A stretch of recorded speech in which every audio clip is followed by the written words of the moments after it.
মানুষের সংখ্যা বড্ড কম। মানুষ বানানোর জন্য এসেছে কোরআন।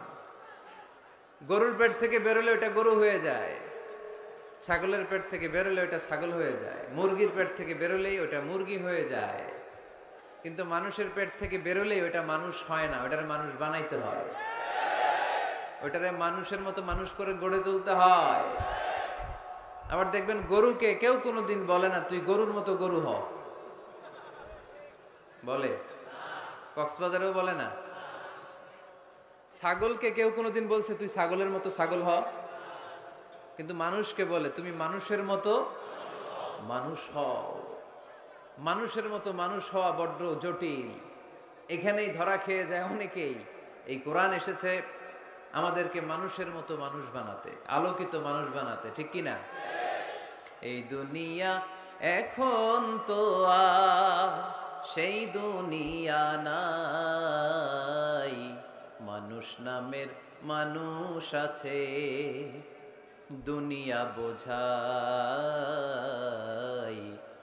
সেই মানুষের ভিড়ে আমার আসল মানুষ নাই, ঠিক কি না?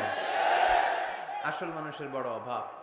আমরা যদি আমাদের ছেলে মেয়েদেরকে এই কোরআনটা শিখাই, এই কোরআনের আলোকে যদি তাদেরকে আলোকিত করি, তারা মানুষের মতো মানুষ হবে। কিসের মতো মানুষ? তাহলে এই কথাটা খেয়াল রাখবেন, মুখস্থ রাখবেন, সাথে করে বাড়িতে নিয়ে যাবেন এবং সবাইকে বলবেন যে কোরআন পড়লে মানুষের মতো মানুষ হওয়া যায়, ঠিক কিনা? এই কোরআন যারা পড়ে, কোরআন যারা বুঝে, কোরআন যারা মানে, কোরআনের শিক্ষা যারা অন্তরে লালন করে, তারা কখনো মিথ্যা বলে না, এরা চুরি করে না, এরা কখনো টেন্ডারবাজি করে না, এরা কোনোদিন চাঁদাবাজি করে না, এরা কখনো সিগনেচার দিয়ে দেশের টাকা বিদেশে পাঠায় না, এরা কোনোদিন 43 লক্ষ টাকা দিয়ে পর্দা কিনে না, ঠিক কিনা?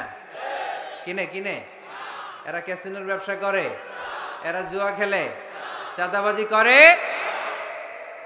কোরআন পড়লে সে মানুষের মতো মানুষ হয়, আলোকিত মানুষ হয়। এজন্য কোরআনকে যেন আমরা বন্ধু বানাই, কোরআনকে যেন আমরা সঙ্গী বানাই, কোরআনকে যেন আমরা সাথী বানাই। কারণ